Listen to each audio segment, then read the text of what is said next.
na cidade do nosso Deus, seu santo monte. Alegria de toda a terra.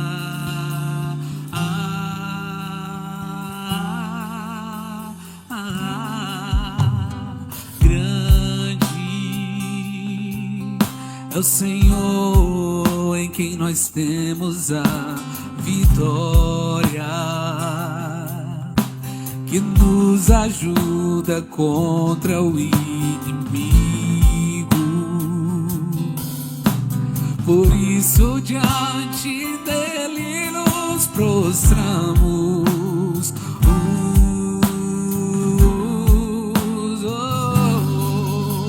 Queremos o teu nome engrandecer, sim, Senhor, e agradecer-te por tua obra em nossas vidas. Confiamos em teu infinito amor para sempre, Jesus, pois só tu és o Deus eterno sobre toda a terra e céu.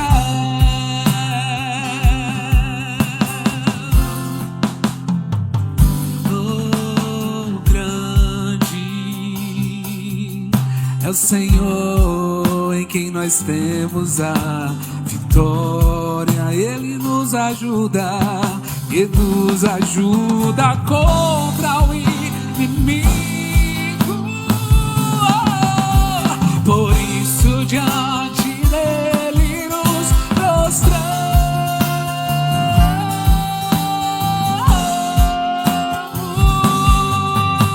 Queremos o teu nome engrandecer, sim, Senhor, e agradecer-te por tua obra em nossas vidas. Confiamos em teu infinito amor, pois só tu és o Deus eterno sobre toda a terra e céu.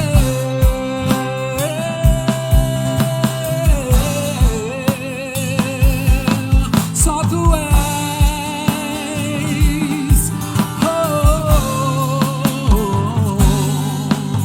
Queremos o teu nome engrandecer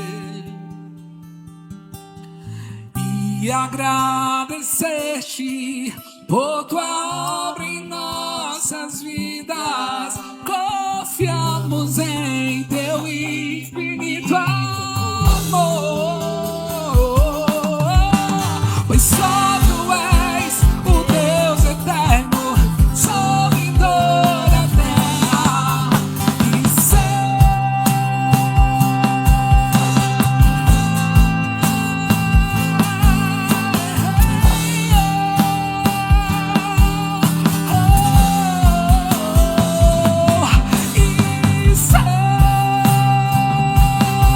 só tu és eterno, soberano, não há outro como tu, Jesus.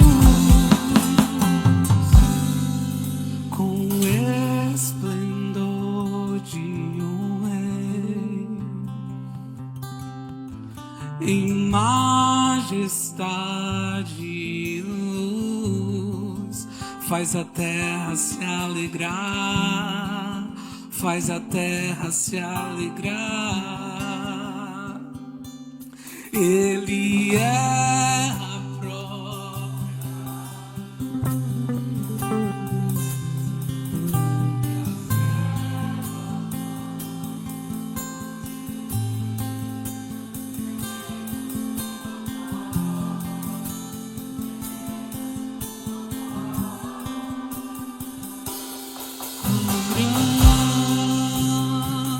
Grande é o meu Deus.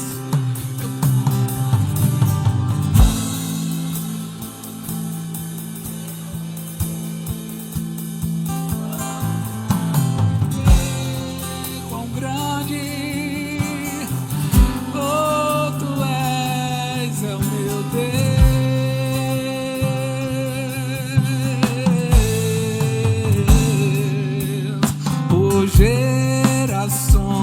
Ele é. O tempo está em suas mãos. O começo e o fim. Três se formam em um: Filho, Espírito e Pai. Filho, Espírito e Pai. Cordeiro e leão. Cordeiro e leão. Quão grande é o meu Deus, eu cantarei. Quão grande é o meu Deus, e todos hão de ver. Quão grande, soberano e eterno é o meu Deus. Sobre todo nome, sobre todo nome é o seu. Só tu és digno do louvor. E eu cantarei, quão grande é o meu Deus. Sobre todo nome, sobre todo nome é o seu nome. Sobre todo nome, tu és digno do louvor. E eu cantarei, quão grande é o meu Deus.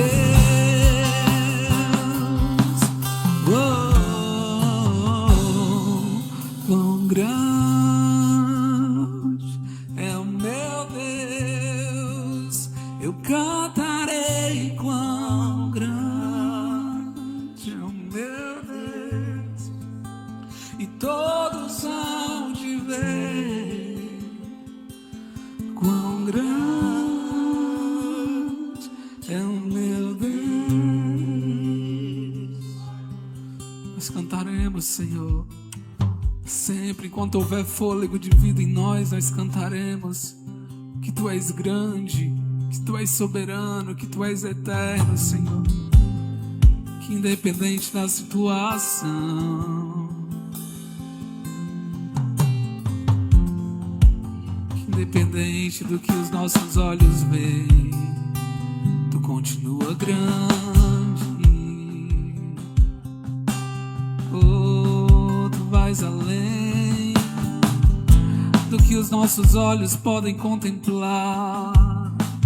Tu vais além do que a nossa fé pode mensurar. Tu és grande, incomparável és, imensurável és. Deus que cuida, Deus que livra, Deus que provê. Tu vais além do que os meus olhos podem ver. Sobre todo nome é o seu. Tu és digno do louvor. E eu cantarei. Quão grande é o meu Deus. Sobre todo nome é o seu. Sobre todo nome é o seu. Tu és digno, Tu és digno do louvor. E eu cantarei, quão grande é o meu Deus. Tu és grande, Senhor, nós louvamos o Teu nome, Pai Santo. Aplauda, Senhor.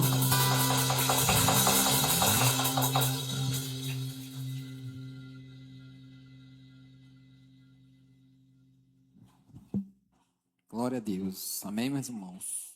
Vamos louvar o Senhor ainda, agora nesse momento, através dos nossos dízimos e oferta, que nós possamos glorificá-lo através desse momento. Amém? Oferte ao Senhor.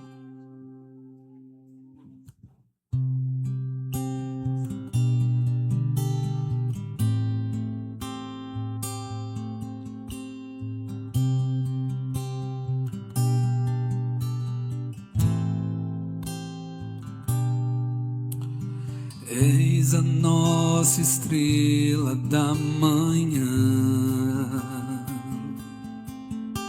Cordeiro Santo que nos trouxe a paz.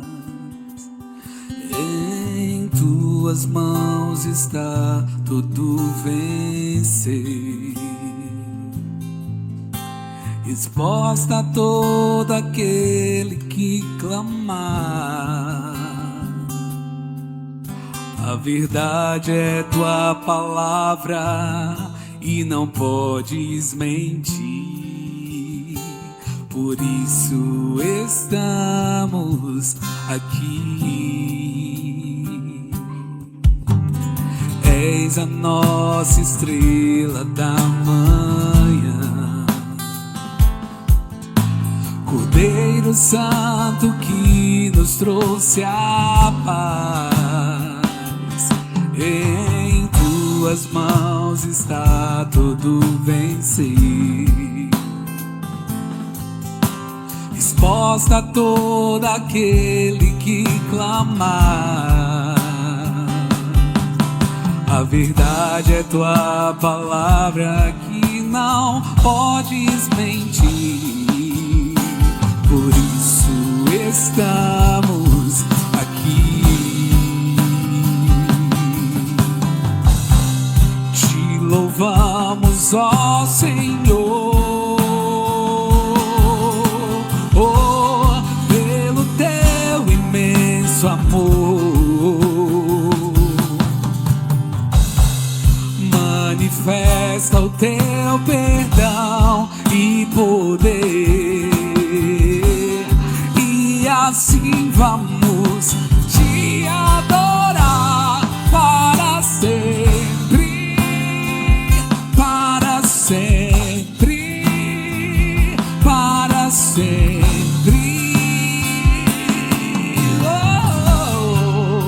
Para sempre, ó meu Deus.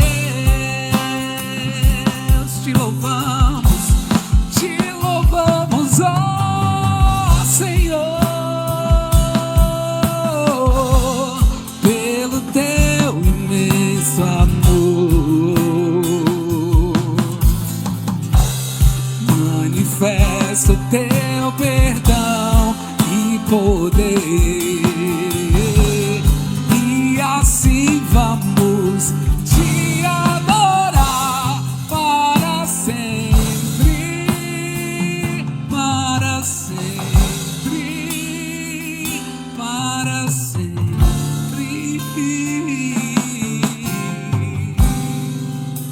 para sempre, ó meu Deus,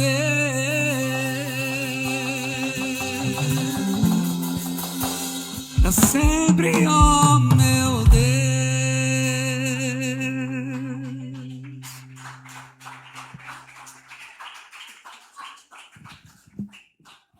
Aleluia. Vamos orar pelas ofertas, crianças e pelo nosso pastor. Amém?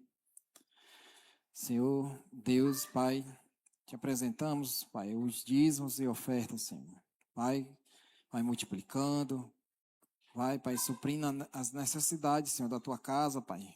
Em nome de Jesus Cristo, Pai, vai abençoando também todos os teus filhos que dizimarem, ofertaram, Pai, que o Senhor possa continuar abençoando a vida deles, Pai, que eles possam participar, Pai, desse momento, Pai, com amor e alegria em seus corações, Pai, porque tudo vem de Ti, Pai, e tudo é para Ti, Senhor, em nome de Jesus Cristo, vai abençoando pelo poder que há no nome de Jesus Cristo. Senhor, eu te apresento, Pai, as crianças, ser com elas agora nesse momento, Pai, que o Senhor possa abrir sua mente, entendimento e que elas possam aprender, Pai, a tua poderosa palavra, e para que futuramente, Senhor, elas possam, Pai, estar aplicando, Pai, no seu dia a dia, que elas possam, Pai, estar sendo usadas por Ti com poder e autoridade, em nome de Jesus Cristo, Senhor.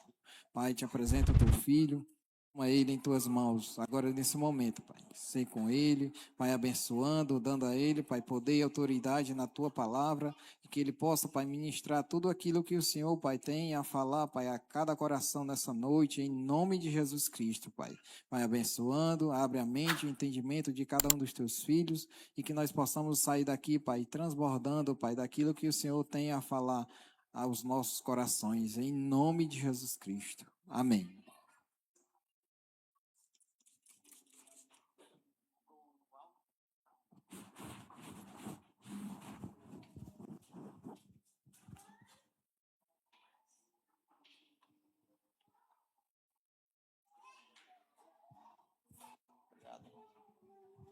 Glória a Deus.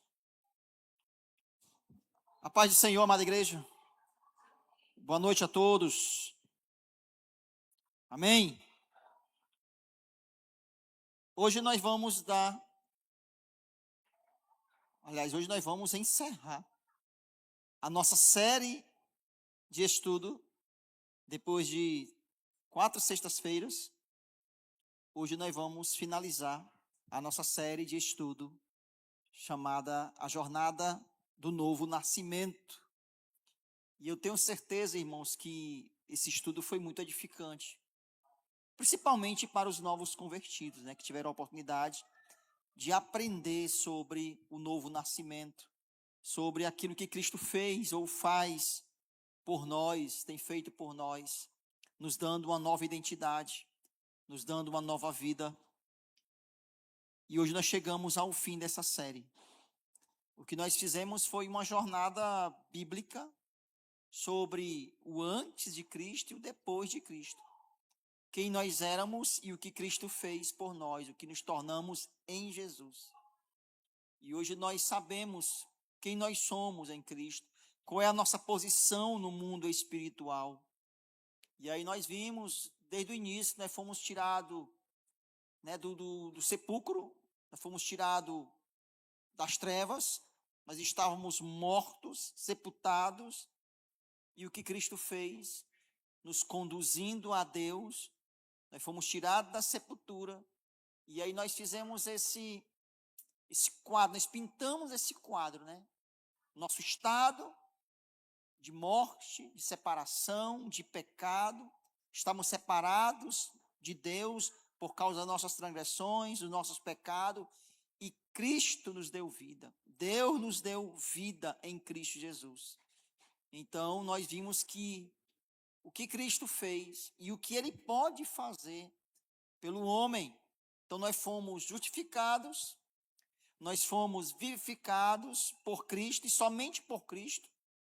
De fato, nós podemos ser vivificados, justificados, e fazemos isso acontece por meio do novo nascimento que se dá através do Espírito Santo de Deus.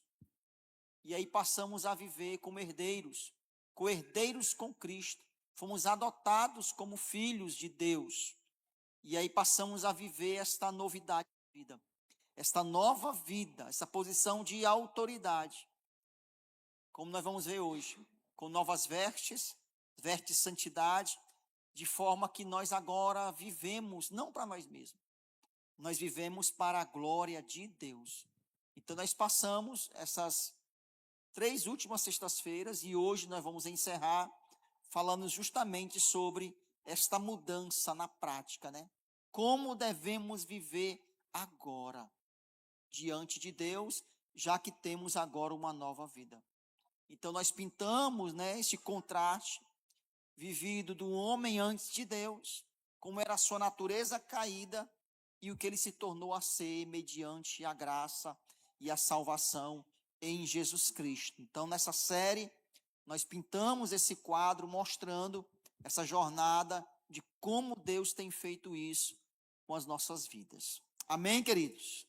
Então, nós vimos, na verdade, a nossa biografia espiritual. Antes de conhecer a Cristo, antes do Evangelho e o que Cristo fez por nós.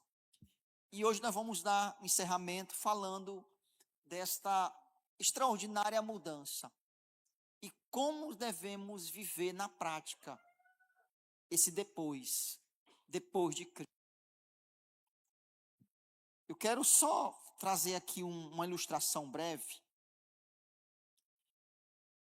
Abra sua Bíblia, vamos fazer a leitura para que a gente possa sintonizar. Vamos ler 2 textos base. O primeiro se encontra na carta de Paulo à igreja de Éfeso, no capítulo 2.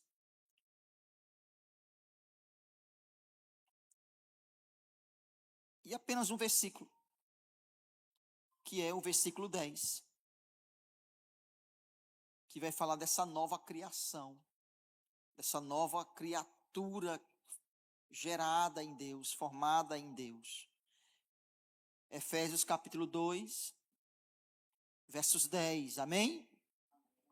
Que diz assim: porque somos criação de Deus, realizada em quem? Em Cristo Jesus. Para quê? Olha aí, para fazermos boas obras, as quais Deus preparou antes para nós as praticarmos. Grave isso. Grave isso. Porque somos criação de Deus, realizadas em Cristo Jesus, para fazermos boas obras, as quais Deus preparou antes para as praticarmos. Agora vá para o capítulo 4 de Éfeso. E agora eu vou fazer a leitura mais extensa um pouco, porque eu vou ler do verso 22 ao 32. Na prática, que vida é essa, né? Como é que vivemos isso? E aqui Paulo escreve à igreja de Éfeso, fala exatamente sobre essa nova vida, como devemos viver. Efésios 4, 22. Amém? Quanto à antiga maneira de viver, olha aí, antes, olha o antes. Vocês foram o quê? Ensinado a despir-se, né? Ensinado a despir-se do velho homem, que se corrompem por desejos enganosos, a serem renovados no modo de pensar e vestir-se do novo homem, criado para semelhante a Deus em justiça e em santidade, provenientes da verdade. Portanto, cada um de vocês deve abandonar a mentira e falar a verdade ao seu próximo, pois todos somos membros de um mesmo corpo. Quando vocês ficarem irados, não pequem. Apaziguem a sua ira antes que o sol se ponha. E não deem lugar ao diabo. O que furtava, não furte mais. Antes trabalhe, fazendo algo de útil com as mãos, para que tenha o que repartir com quem estiver em necessidade. Nenhuma palavra torpe saia da boca de vocês, mas apenas a que for útil para edificar os outros, conforme a necessidade, para que conceda graça aos que a ouvem. Verso 30. Não entristeçam o Espírito Santo de Deus, com o qual vocês foram selados para o dia da redenção. Livrem-se de toda a amargura, indignação e ira, gritaria e calúnia, bem como de toda maldade. Verso 32. Sejam bondosos e compassivos uns para com os outros, perdoando-se mutuamente, assim como Deus os perdoou em Cristo Jesus. Amém, queridos? Que palavra, né? Que conselhos maravilhosos. Vamos meditar sobre a prática desta nova vida. E vamos aqui encerrar a nossa série. Amém, queridos? Vamos orar? Feche aí seus olhos. Só mais uma vez, vamos orar. Deus Santo, Pai eterno e todo-poderoso, Criador dos céus e da terra, eu quero te louvar, Pai. Obrigado pelo privilégio de termos essa oportunidade, Pai, de estarmos aqui em Tua casa e podermos aprender, Pai, livremente, seguramente, a Tua palavra. Obrigado, Pai, que possamos valorizar este momento. Pedimos ao Teu Espírito Santo, nos instrui na verdade. Fala mais uma vez ao nosso coração, estipa de nós todas as trevas, toda a ignorância, toda a falta de conhecimento, nos traz luz. Revela-te mais uma vez a nós, mediante a Tua palavra, nos molda, nos lava, nos limpa, que Teu Espírito Santo trabalhe em nosso eu e nosso ego, nos faz mais parecidos contigo em humildade, em santidade, em amor, em serviço. Nos ajuda, Senhor. Fala, que a Tua palavra venha, ó Pai, e nos purifique mais uma vez, em o nome do Senhor Jesus. Amém, queridos? É interessante como Paulo, escrevendo à igreja de Éfeso, ele faz aqui essa comparação desse novo homem, do velho homem, e essa mudança que todo crente precisa ter, como uma mudança de vestimenta. É interessante isso. Na antiguidade, as vestimentas eram um símbolo de posição, de riqueza, de posição também. As vestes falavam muito sobre essas coisas. E não é à toa que Paulo vai usar exatamente esse contexto do despir para se vestir de um novo homem, deixando claro que nós temos hoje uma nova posição em Deus, e isso tem que acontecer. Esta mudança, essa transformação tem que deixar claro, as pessoas têm que olhar para nós e nos ver diferente de outrora. Quer ver? Imagine comigo uma situação de um mendigo que passou anos abandonado, órfão na rua, e porventura ele é adotado por um homem muito rico da cidade. Este homem legaliza a sua adoção, leva-o para a sua casa, e este jovem agora que era pobre, de um dia para a noite se torna alguém rico. Então chega nessa casa, nessa mansão, tudo maravilhoso, tudo do bom e do melhor. Ele chega, toma banho, troca de roupa, e ali janta, se alimenta, experimenta e vai dormir. E no outro dia, bem cedo, ele pega os trapos que ele havia tirado, veste os trapos novamente e volta lá para a rua, em frente à mansão, e começa a mendigar. Eu pergunto, tem alguma lógica nisso? Não, nenhuma. Mas por que eu estou trazendo aqui essa ilustração? Para mostrar que é exatamente isso que acontece com muitos daqueles que se dizem cristãos. Depois de ter experimentado a graça de Deus, o amor de Deus, terem sido justificados, adotados legalmente, perante Deus, muitos ainda continuam, vez por outra, tomando as vestes, os trapos do pecado, da maldade, da injustiça, do orgulho, da soberba, e continuam muitas vezes a praticar o que não deveriam mais praticar. E isso não faz nenhum sentido, queridos. Então hoje, a maioria dos cristãos continua fazendo exatamente assim.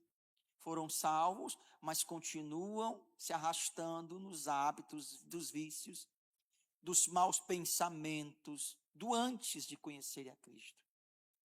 Então hoje a mensagem, e essa série vai se encerrar, mostrando como nós devemos viver o depois de Cristo. Quando Cristo nos chama, Ele nos chama para quê? Porque o texto vai falar assim, o primeiro texto que nós lemos, volte lá no texto de Éfeso capítulo 2.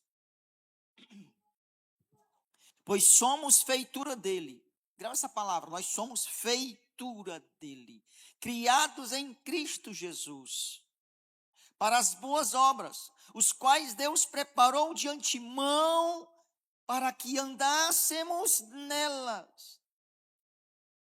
Essa palavra feitura, nós somos feitura dele no grego. A palavra é poema. Poema. É exatamente de onde vem a nossa palavra poema. Ou seja, é uma arte, é uma poesia. Paulo está dizendo que nós fomos criados por Deus como um poema, como uma arte, como uma poesia. Nós somos únicos. Quando Cristo nos salva, Ele nos faz uma arte, uma nova criatura, um ser totalmente transformado, obra de suas mãos. Nós somos uma criação que vem do próprio Deus, uma arte do próprio Deus. Você é uma obra de arte personalizada, com a assinatura de Deus.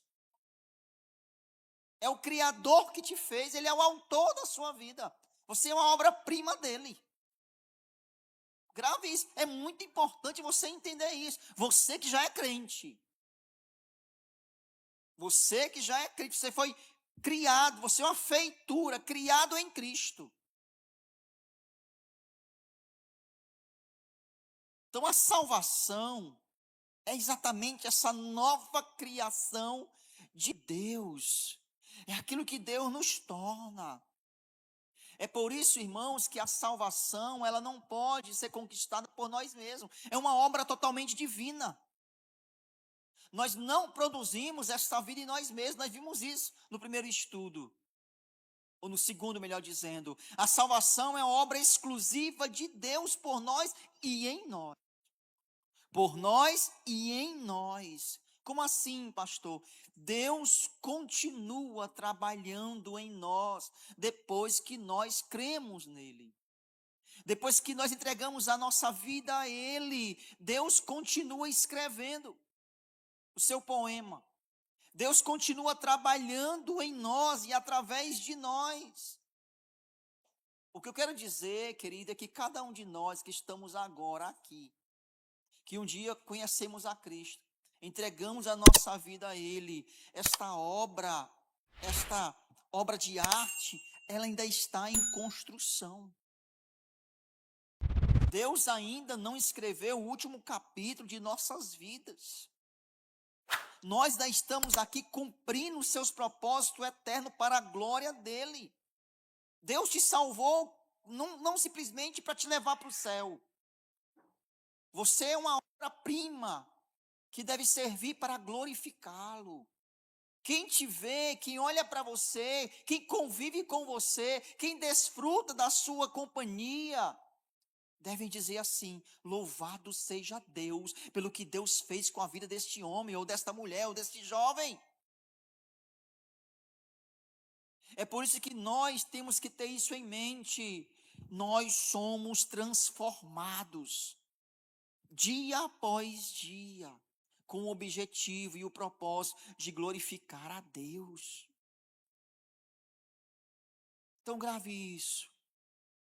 O poeta é o próprio Deus, o autor, o artista é o próprio Deus. Foi Ele quem criou nós de uma maneira especial. Ele é o autor de nossa nova vida. Como Ele fez isso? O texto diz: em Cristo. Foi através de Cristo, por causa de Cristo, nós nos tornamos o que nós somos hoje. Nós somos um poema. Nós somos uma poesia. Nós somos uma arte do próprio Deus, feita em Cristo. Isto é maravilhoso. Porque Deus está trabalhando em nós. O fato de você aceitá-lo não é o fim. Não é. A obra dele continua. A obra dele continua. Aceitar a Jesus é apenas o início daquilo que Deus quer que façamos. Deus exige de nós muito mais do que simplesmente querer morar no céu. Por que você aceitou Jesus? Porque eu quero morar no céu. Porque eu quero estar na eternidade com Ele. Não, Deus quer que você de fato reflita a glória dEle aqui, agora. É por isso que Deus ele começou a conversão e ele continua através da santificação. E a santificação, a nossa vida, como nós vivemos, é que glorifica a Deus. É verdade que a Bíblia diz que um dia, não aqui, mas um dia, teremos um corpo glorificado, semelhante ao de Cristo. Esse corpo será glorioso. Glorioso. Mas até lá, existe todo um processo, onde Deus trabalha em nós, para que possa trabalhar através de nós. Como assim, pastor? Eu estou dizendo para você que o mesmo poder que te tirou da sepultura espiritual, o mesmo poder que te tornou um salvo, que te deu uma nova posição, ele pode agora santificar-te, livrar-te, quebrar todas as cadeias, todo tipo de grilhão que ainda lhe prende, para que você seja verdadeiramente uma obra-prima para Deus. Deus é o maior interessado em tirar o que não agrada a Ele da sua vida, em te santificar completamente, te tornar um homem, uma mulher temente a Ele, totalmente livre dos prazeres, das paixões deste mundo, e viver para a glória dEle. Esta obra-prima de Deus, ela se iniciou, é verdade, quando você o aceitou, mas ela deve continuar. E é Deus quem faz isso em nós. Nós somos salvos para as boas obras. Vou repetir. Nós fomos salvos para as boas obras.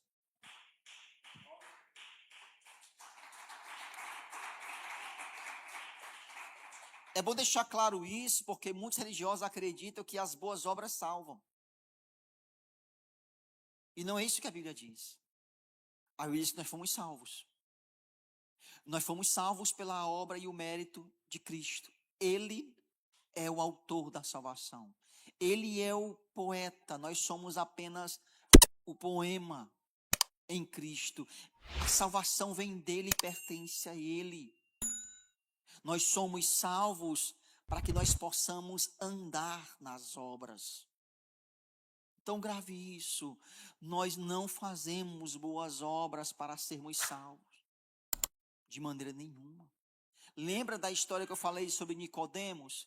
Nicodemos, um homem totalmente religioso, que cumpria a lei, se achava bom e merecedor, chega elogiando Jesus, e Jesus vai direto ao assunto, e diz, não, Nicodemos, você tem que nascer de novo. Ninguém pode entrar no reino de Deus se não nascer da água e do Espírito. Então nós não fazemos boas obras para sermos salvos. Nós devemos praticar as obras, as boas obras, porque já somos salvos. As boas obras é como uma espécie de perfume, é o fruto de uma vida transformada, da árvore que já nasceu de novo, cujas raízes estão ali alicerçadas à beira do rio chamado Jesus Cristo, que dá o seu fruto na estação própria. Então estas obras é uma forma de gratidão pelo que Deus fez. É uma forma de adorá-lo pelo que ele é. O texto que nós lemos deixa claro, ele já traçou esta rota, ele já criou estas obras, ele determinou que nós de fácemos andássemos por ela, ele que traçou isso. O texto diz que Deus preparou as obras de antemão. E ele criou estas obras com o propósito de nós andássemos nela, para glorificar a ele. Porque embora ninguém seja capaz de salvar a si mesmo fazendo obras, ninguém pode ter a sua própria redenção através das obras próprias. Deus as criou, elas existem, Deus assim as quis, para que a nossa tarefa fosse viver na prática destas obras, para que nós pudéssemos glorificar a Ele. Não existe cristão sem obras. Não existe cristianismo sem obras. Estas obras provam os nossos frutos, são os nossos frutos. Elas provam a nossa conversão. Ela é fruto de uma gratidão, de um coração transformado. Grave isso. Estas obras não são méritos, não são meritórias, elas são frutos de um coração grato. Então, ao criar este novo ser, ao assumirmos esta nova identidade, Deus prepara um caminho. Deus traça um espaço, uma jornada, para que este novo ser, para que essa nova criatura ande por ele.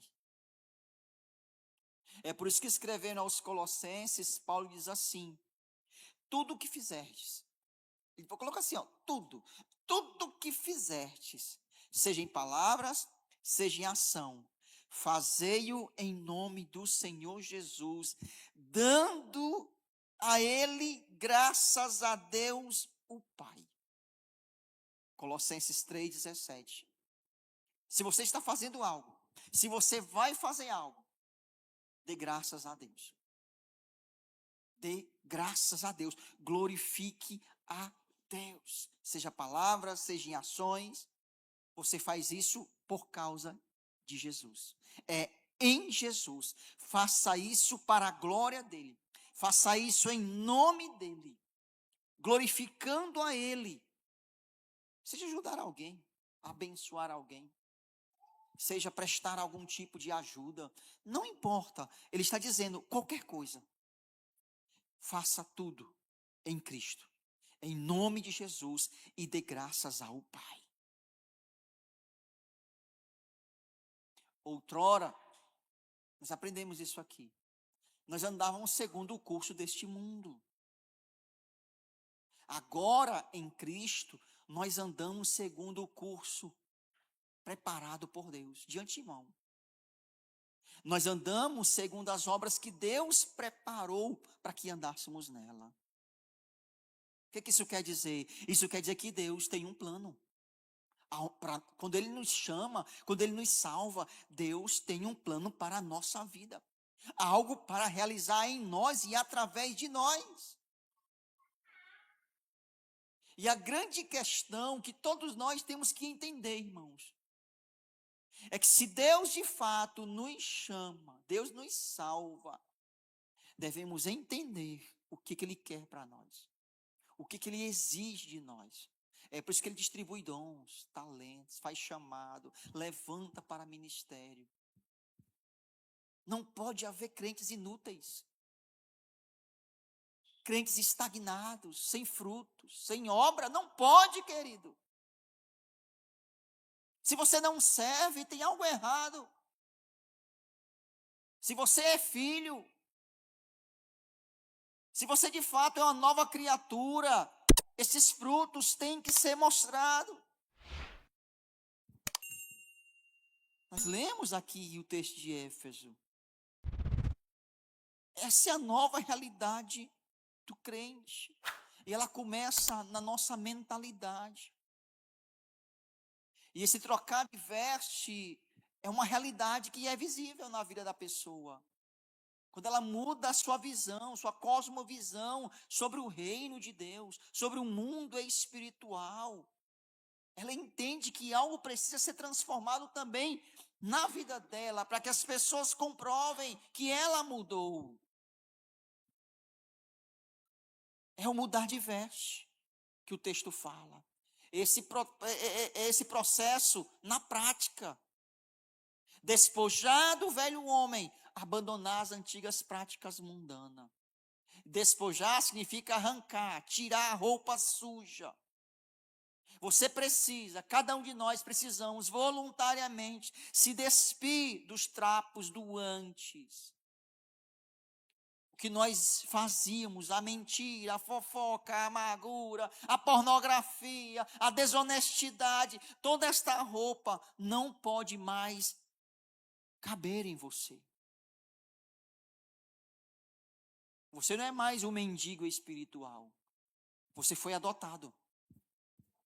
Você agora faz parte do reino de Cristo.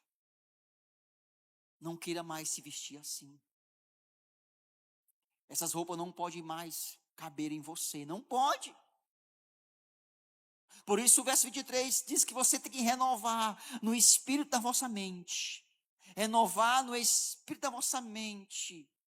Porque é aqui, quando você entende, compreende que você agora é uma nova criatura, é um filho, é uma filha de Deus, co-herdeiro com Cristo, você não quer mais ser mendigo espiritual. Então você precisa mudar a sua forma de pensar, porque se você não mudar a sua forma de pensar, se você não compreender estas coisas espirituais, muito provavelmente você continuará andando como um mendigo. Ou seja, vivendo uma vida de pecado. Roupas velhas. Você precisa de roupas novas. É por isso que Paulo faz essa comparação no verso 19, quando ele compara, quando ele usa o vós, mas, deixando claro que houve uma transformação. Como assim, pastor? Vocês agora aprendeste a Cristo, ele vai dizer. Se de fato vocês ouviste, ele vai dizer. Ele vai dizer, vocês foram instruídos. Ele continua, é preciso vocês renovar a mente de vocês. E então se vestir deste novo homem criado em Deus, em Cristo, através da verdadeira justiça e através da santidade. Grave isso aqui, irmãos. Nós aprendemos de quem essa nova vida? Quem é que nos ensina esta nova vida? Ele vai dizer, aprender com Cristo. E grave isso, aprender com Cristo não é aprender sobre Cristo. Tem muita gente dentro da igreja que sabe muitas coisas sobre Jesus. Como ele andou, o que ele fez, como ele morreu, como ele nasceu, como ele viveu. Isso é aprender sobre Cristo. Aprender com Cristo exige, sabe o quê? Comunhão. Um estreito relacionamento com Ele. Aprender sobre Cristo, teologia, estudar. Qualquer pessoa pode aprender sobre Cristo. Uma pessoa pode até conhecer muita coisa do que Jesus fez ou deixou de fazer, e ainda assim não ser salva. Você pergunta tudo sobre ele, responde tudo sobre Cristo. Ele responde. E ainda assim não ser alguém que nasceu de novo. Só que Paulo está dizendo que nós temos que aprender com Cristo. Estarmos com Ele. Exige aqui algo concreto. Ele é o nosso mestre. Assim como Ele também é o nosso ambiente em Cristo. E o ensino é o próprio Cristo. Ele é o conteúdo do ensino. Nós aprendemos com Cristo sobre Cristo. Por isso que ele diz, vocês ouviste dele. E ele é este ambiente onde nós crescemos, em comunhão, em intimidade. Ele diz, nele foste instruído, conforme a verdade que está em Jesus. Nele, este ambiente. É por isso que quanto mais conhecemos a Cristo, mais somos cheios dele. Mais temos comunhão com Ele. Quanto mais eu conheço a palavra de Deus, mais eu conheço o Filho de Deus. Então, aprender com Cristo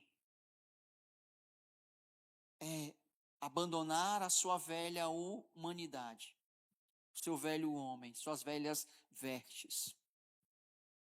Aprender com Cristo é se revestir dessa nova humanidade, criada à imagem do Filho de Deus.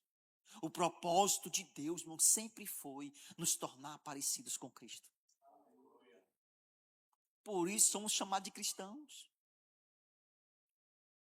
Nós não seremos Cristo. Nunca seremos iguais a Ele. Jamais. Jamais. Mas nós temos que viver a vida uma eterna imitação. Como Paulo fala, né? Sede meus imitadores, como eu sou de Cristo. Pastor, como é que isso acontece? Eu posso chamar isso de uma conversão básica, diária. E essa conversão diária é feita exatamente na nossa vivência nas obras. Nestas boas obras. Primeiro começa com essa mudança radical. Deixar o velho, se vestir do novo. Envolve você repudiar o seu antigo eu com suas paixões, a humanidade caída. E desejar se vestir todos os dias do novo eu. Da humanidade criada em Cristo. Através das boas obras. E ele vai dizer, ele vai fazer um contraste do velho homem, do novo homem. Tem que se identificar. Aonde você se enquadra? Ele vai dizer que o velho se corrompe. O velho se corrompe. O novo é criado segundo Deus. Ele vai dizer, o velho é dominado pelas paixões descontroladas. Vícios, paixões. Ele vai dizer que o novo é criado em justiça e em santidade. Ele vai dizer que o velho vive através do engano. Já o novo através da justiça e da verdade. Ele vai dizer que o homem velho, ele se corrompe por causa da futilidade de sua mente. Já o homem novo, o cristão, ele se renova e renova a sua mente. Há uma renovação em sua mente todos os dias em Cristo. É uma renovação. Então, se tornar este novo crente, irmãos, envolve tirar as vestes da sepultura e vestir-se de uma roupagem do céu. Tem uma passagem que exemplifica isso. Eu vou dizer assim, pode usar como uma metáfora. Quando Jesus chama Lázaro, que Lázaro saiu do túmulo, Lázaro está vestido com mantos da morte. Sim ou não? Sim, todo envolto em panos. O que Jesus diz? Tira isso dele. Desamarra-o. É a mesma coisa no mundo espiritual com todos aqueles que são chamados. Não nos compete mais o manto da morte, as roupas da morte. A mesma ordem é dada a nós hoje. Devemos também, da mesma forma, tirar as roupas do velho homem, revestir-se das roupagens do novo homem. Abandone o pecado. Abandone a antiga vida. Abandone os maus pensamentos, suas paixões e desejos pecaminosos. Abandone, rejeite-o. Revista-se de um novo homem.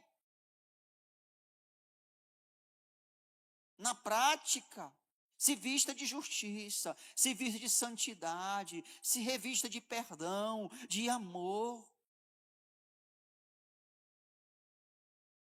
O que eu faço? Você vai substituir os seus hábitos velhos por hábitos novos de santidade. Eu me lembro muito bem, claramente, de cada coisa que eu deixei quando eu aceitei Jesus. Cada hábito que eu praticava, que me afastava de Deus. E eu não só os abandonei, eu os substituí. Eu os troquei por hábitos que me aproximavam de Deus. Desde as coisas que eu vi, os lugares que eu frequentava, as amizades, eu fui substituindo cada uma delas por aquelas que me aproximavam de Deus. Afinal de contas, eu era uma nova criatura. E as coisas velhas passaram. É por isso que Paulo aconselha. Por isso, abandonai a mentira. Vou falar daqui a pouco sobre isso. Eu não entendo como é que existe de quem gosta de mentir. Eu fico assim, chocado. Como é que a pessoa mente na cara de pau? Você sabe que a pessoa está mentindo, mas... Aí Paulo está dizendo, abandone a mentira, fale a verdade, cada um com o seu próximo, pois somos membros um dos outros.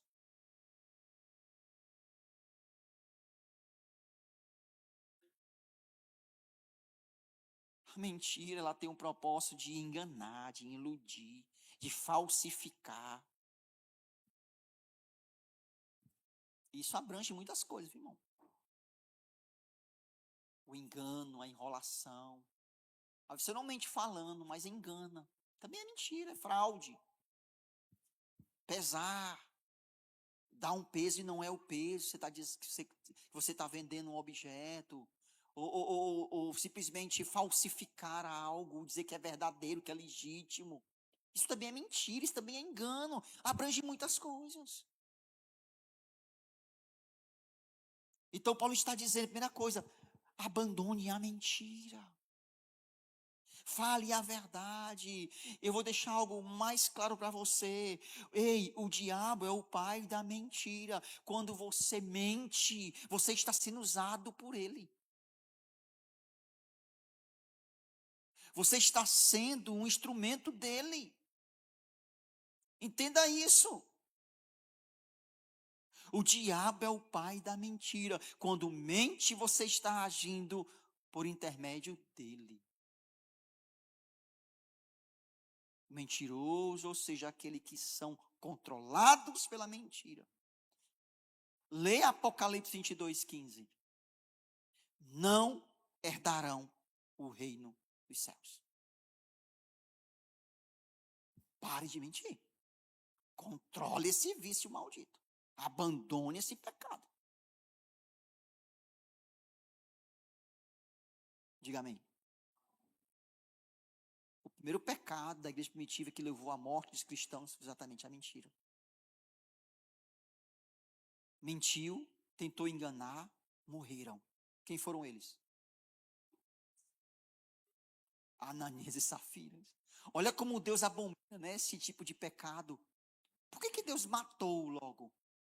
Para deixar claro que ele não aceita o mal, a mentira, porque a mentira destrói a unidade, a mentira destrói a comunhão. Os mentirosos traz engano, não edifica, pelo contrário, destrói a confiança dos irmãos, perverte a comunhão, faz com que a amizade, a unidade seja destruída entre irmãos. Não aceite. Segunda coisa, na prática, Paulo fala sobre a ira. Ele vai dizer, quando você ficar irado, não peque. Não peque. Então, ficar irado em si não é um pecado. Para que a ira se torne o pecado, ela tem que aflorar outras coisas. Ela tem que ser seguida por outras ações. E até sentimentos pós a ira, como a mágoa, por exemplo. Guardar rancor, porque se irou com alguém. Mas ele está dizendo o seguinte, quando se irardes, não pequeis. Ele diz, não conservei a vossa raiva até o pôr do sol. E ele continua, nem deis lugar ao diabo. Existe uma ira que dá licença para que o diabo opere. Existe uma raiva que nós podemos chamar de justa. E daí, a partir dessa raiva justa, nós temos que ter muito discernimento, porque às vezes as pessoas dizem, não, mas eu tenho na minha razão. Depende. Existe uma raiva justa. Por exemplo, a raiva de Moisés contra os idólatras. Quando ele foi lá pegar a lei, 40 dias, 40 noites, quando ele desceu, o povo tinha construído um bezerro. Ele ficou irado. O outro exemplo, bem clássico da história da igreja, é Lutero. Lutero ficou indignado com a venda de indulgências. Olha aqui a câmera, irmão. Ele ficou indignado com a venda de indulgências. Lutero ficou terrivelmente indignado. O próprio Senhor Jesus, quando ele expulsa os cambistas do templo, ele deixa claro que a sua indignação ali era justa, era correta, era santa. Então existe algum tipo de santidade, algum tipo de ira que não é pecado? Existe a ira justa. A ira contra o pecado, a ira contra a injustiça, a ira contra a maldade. O próprio Deus, ele odeia o pecado. Então, se tem algo que nós deveríamos odiar, era o pecado, é a maldade. Essa é a chamada ira justa. Então, ninguém deveria ficar raivoso ou irado, a não ser contra aquilo que de fato é correto. Irá no grau correto. Irá contra as coisas corretas. Irá-se da forma certa, pelo propósito certo. E seguir o caminho desta ira de forma correta. Também não, tem coisa que você não vai poder fazer justiça com a sua própria mão. Eu tive raiva porque aconteceu algo ali injusto, aí eu fui lá e desci o cacete. Não. O fato de você se irar por uma coisa que está errada, por uma injustiça, não lhe dá o direito necessariamente de você agir. Existem órgãos, existem leis, existe o Estado, que talvez seja responsável por isso. E agir de outra forma pode te tornar até um criminoso. Então tome cuidado, não pequeis. Não pequeis. Ireis e não pequeis. Cuidado que a sua ira não seja levado pelo orgulho, pela malícia. Cuidado para que a sua ira não seja levada pelo desejo de vingança. Olho por olho, dente por dente.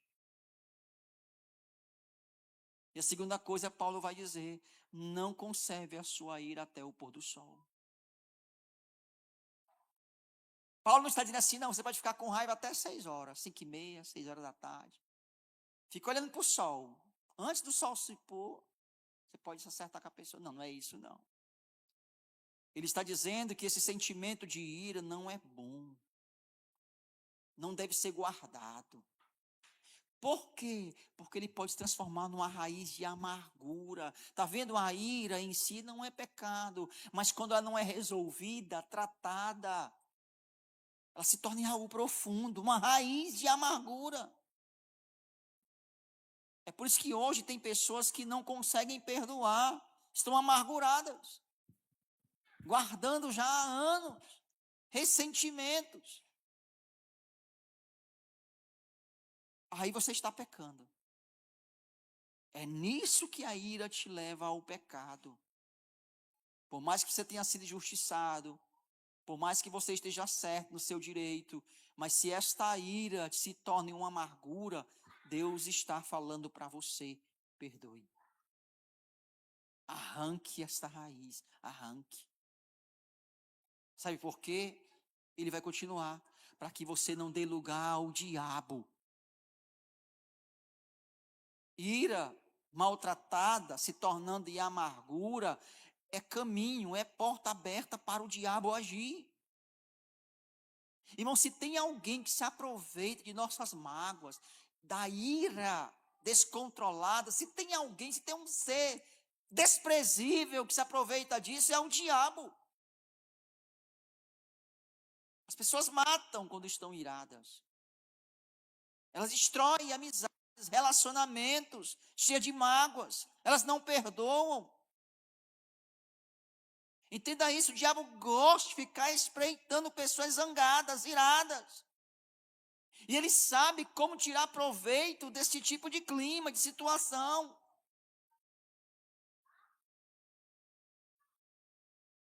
Eu até contei para vocês um testemunho sobre isso. Ou nós, de fato, rejeitamos esse tipo de coisa e provamos que nós nascemos, nós somos uma nova criatura, ou o diabo, de fato, terá espaço em nossas vidas. Diga amém. Outra coisa que Paulo fala é: não saia palavras torpes de vossa boca.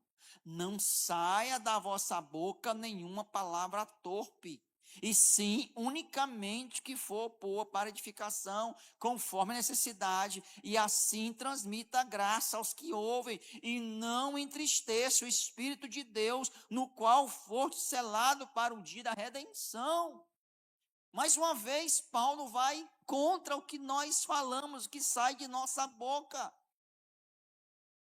Palavra torpes, aqui essa palavra torpe, irmãos, quer dizer podre, estragado. Era direcionada para uma árvore de frutos podres ou um peixe estragado na beira da praia. É algo podre. Ele está dizendo: não saia da vossa boca palavras torpes. E aí, querido? Para mim, pior do que um crente que mente é o crente que fala palavrão. Eu não consigo entender. Tudo bem que outrora, ou talvez o seu convívio, sua família, lá eles falavam muitos palavrões. Mas agora não, agora é você. É a sua boca. E a boca, o que sai de nossa boca, fala muito o que está no nosso coração. Eu não estou inventando isso não. Quem disse isso foi o próprio Senhor Jesus. Então preste atenção, a palavra torpe aqui são palavras imorais, indecentes, que prejudicam os que ouvem. São palavras que destroem. O que Paulo está dizendo é que você precisa falar o que edifica. A boca fala do que está cheio o coração. Mateus 12:33. Ou tua boca é uma fonte de vida, ou a tua boca, a tua língua é uma fonte de morte. Eu pergunto, como é que você tem usado os seus lábios? Do que sai de tua boca? Palavras que destrói, que desanima, palavras que maltratam. Irmão, tem pessoas que têm a língua afiada. Não se calam por nada. Fala descontroladamente o que quer, o que pensa. Não mede as palavras. Não bate, não agride fisicamente, mas a língua é uma espada afiada e toda vez que a boca se abre, ela fere pessoas. Com palavras negativas, de desânimo, ou contrariando, né, a pessoa o tempo todo, não aceitando, desanimando. Então entenda, a sua língua ou ela salva ou ela mata, ou ela edifica ou ela destrói. E Paulo vai mais adiante, ele fala que a boca que usa palavras torpes entristece o Espírito Santo. E se eu fosse você, que talvez não se importa muito com o que você fala, se vai magoar, se vai ferir alguém, você deveria. Eu falo isso com muito temor. Se você não respeita ninguém, fala o que quer, lembre-se, com o Espírito Santo é diferente. Cada palavrão que você fala, essa língua afiada que você tem, Paulo está dizendo, você está entristecendo o Espírito Santo. E o Espírito Santo, irmãos, é sim uma pessoa. E se fosse você, eu não insistiria em continuar entristecendo o Espírito Santo. Ele não é uma força, ele não é uma energia impessoal, não. Ele ouve, ele vê, ele sente como qualquer outra pessoa. Ou você tem agradado a ele com a sua língua, ou você tem ferido, machucado. E aí?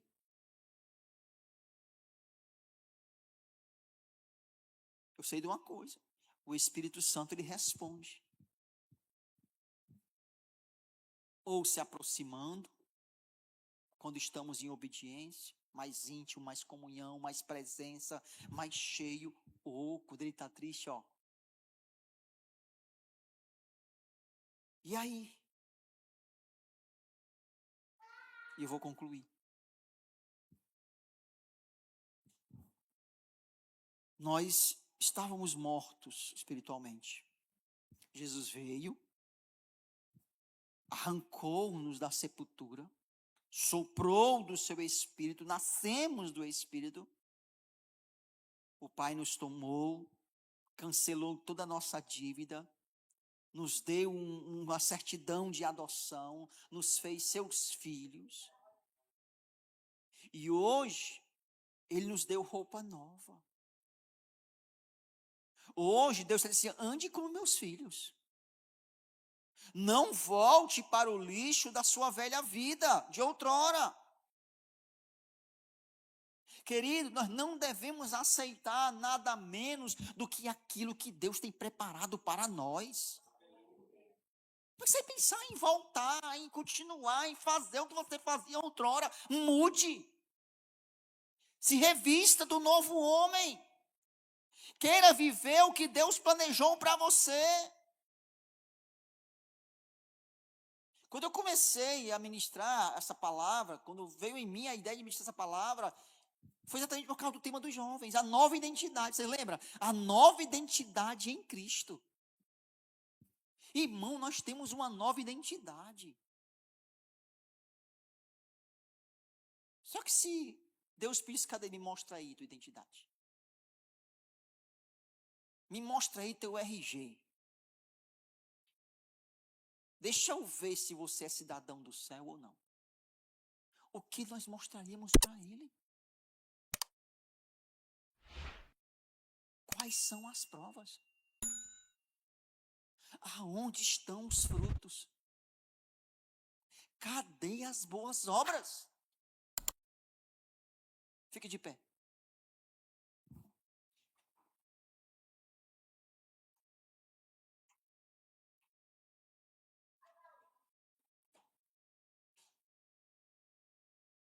Tem pessoas que vivem a cidadania brasileira, são ótimos cidadãos, pais, mães de família, são bons funcionários, bons empregados. Mas não se esqueça, nós caminhamos pela cidade dos homens, mas nós pertencemos à cidade celestial.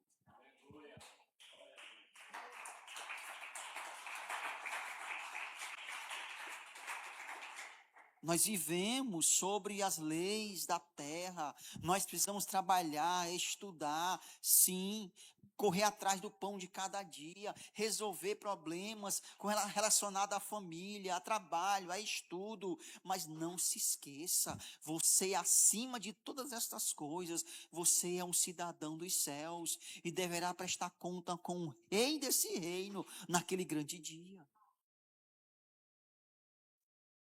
Deus não vai perguntar se você aqui estudou muito, se você trabalhou muito, se você ganhou muito dinheiro, se você foi famoso. Deus não vai perguntar essas coisas não, querido.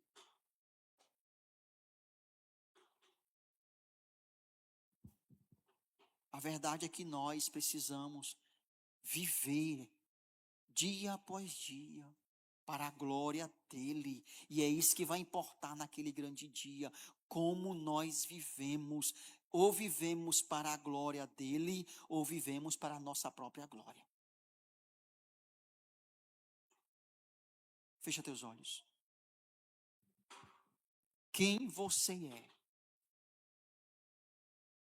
Qual é a tua cidadania? Você é cidadão dos céus? Você é filho ou filha de Deus?